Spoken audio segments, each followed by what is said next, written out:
Hi everyone, and welcome to the next episode of the Explain series with the host, Dr. Bret Palmer. And today we're going to be talking about what's the actual percentage chances of you picking up a sexually transmitted infection.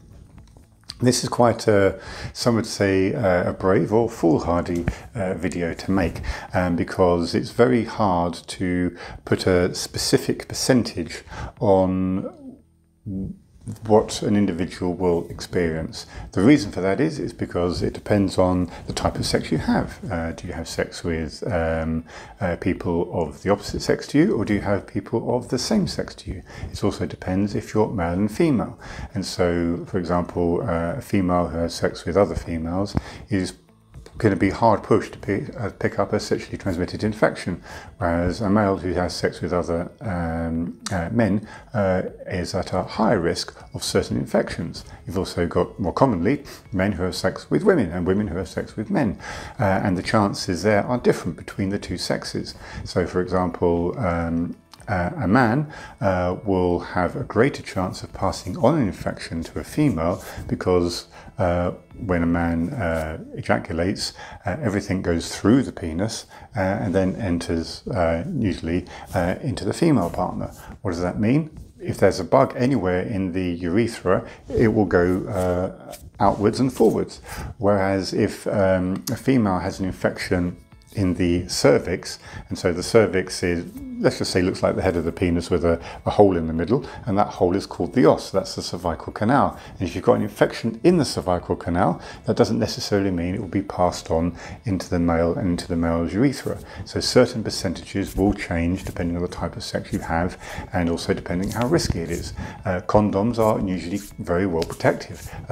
With perfect use, they can be 95, even 96% protective. Condoms, though, aren't fail-safe. They're not the panacea, and while they have a good percentage of reducing risk, they're not going to completely stave off the risk. And you've also got to remember that condoms fail sometimes. The numbers I put on these particular infections, please note, take it with a pinch of salt, and they're also numbers that apply to a society in Western society as a whole. So other countries and other societies have a different outlook on sex. They do have different belief systems, and it's also noted that what happens on a population doesn't happen to the individual. And so if you wanted to, for example, if you're an individual that goes to nightclubs and has sex in the lavatory or has sex outside and has multiple partners, your risk of picking up a sexually transmitted infection will be much, much higher than someone who says, you know what, before we have sex, let's go and get a sexual health check. So it's about understanding the risk, and it's also about accepting the risk which is comfortable for you. Okay, so I've got my note sheet here, and so let's look at HIV. So what is the percentage risk if you're a female of picking up HIV if your partner, and it's always if your partner has the actual infection? Well, for women it's 0.08 to 0.2%, okay, of picking up HIV if you're having sex with a male partner who's HIV positive without a condom. And if you're male, it's 0.05 to 0.1, so easily a heavily reduced risk there, and that's for the reasons I've given before. And also for men as well, if they happen not to have a foreskin, then you also reduce chances. Does this mean you should go around doing circumcision with everyone to try and reduce the chances of contracting HIV? No, because again, that's the ecological fallacy panning out to a greater number of people. Foreskin or not, circumcision or not, if you wear a condom or you test before you have sex, then the risk of getting HIV is much, much, much, much, much lower. Now for HSV, we'll class it as HSV2, and so that's the typical virus there, this herpes simplex virus you get around the genital area.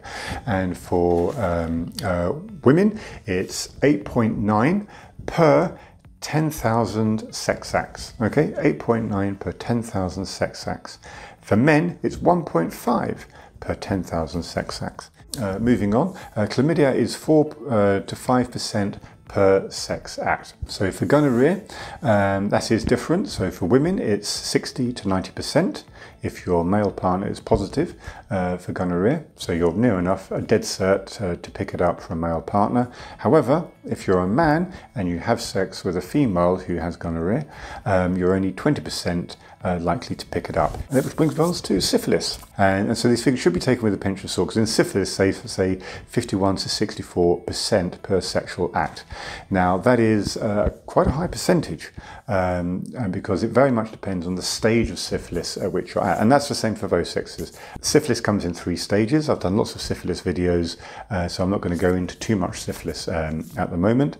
But this will be at the highly infectious first and second stages of syphilis, because if you're in tertiary syphilis, you can pass it on, but the percentages are much lower. But if you have a chancre, for example, that's the name we give the ulcer when syphilis first enters the body. So when you contract syphilis, you then get an ulcer. It tends to be on the penis, around the vagina. Could actually be inside the vagina, so you don't see it. Could actually be in the throat or in the mouth, and you may not realize it's a syphilitic ulcer. And if you engage in anal sex, it could actually be in the anal canal. These percentages, if you're at the first stage of syphilis and you're having sex with someone with a chancre, I probably think it's probably even higher than 50–60%. But if it's in the later stages of syphilis, it's probably a lot lower. And there was a Scottish study done concerning the amount of sexual partners and the chances of transferring syphilis, and they quoted it as down to 1 to 2%. But that was looking at all syphilis transference regardless of stage. So I think this 50 to 64% per sexual act for syphilis is probably at the very early stages, and that when the individual is highly infectious for syphilis themselves. So for Mycoplasma genitalium, for men and women, is quite a wide percentage, 20.6 to 66.7. Let's just say between 20 and 66%. Last one is HPV, and this is 3.5 for women and 4% for men. The whole point of this was to give a little idea. So people are always asking me, what's the percentage chances of me picking up this particular infection? And so while I've given out all those scores and percentages and they are for a particular individual sex act and having sex with a positive individual, they very much are very dependent on your personal sexual behaviour. So if you want to lower your risk of sexual infection, you can. You can get, if it's a long-term partner you're having sex with, get tested before you have sex. If it's a recent changing partner, get tested again. Use condoms. When you're washing your genitals, don't use soap. Use an emollient. All this helps to protect the genitals and the chances of having infection. Also, a lot of infections travel in pairs. So, for example, if you have gonorrhea, or you have syphilis, or you have chlamydia, or you have herpes, your chances of contracting HIV are much higher. And that's why you should also don't have sex if you're having sores or a bit of an outbreak, and get yourself checked out if you have anything a little bit out of the ordinary. Or if your partners say, oh, just so you know, I've turned up positive for XYZ, go and get yourself checked out. It's very important. On that note, look after yourselves and see you in the next episode. Take care.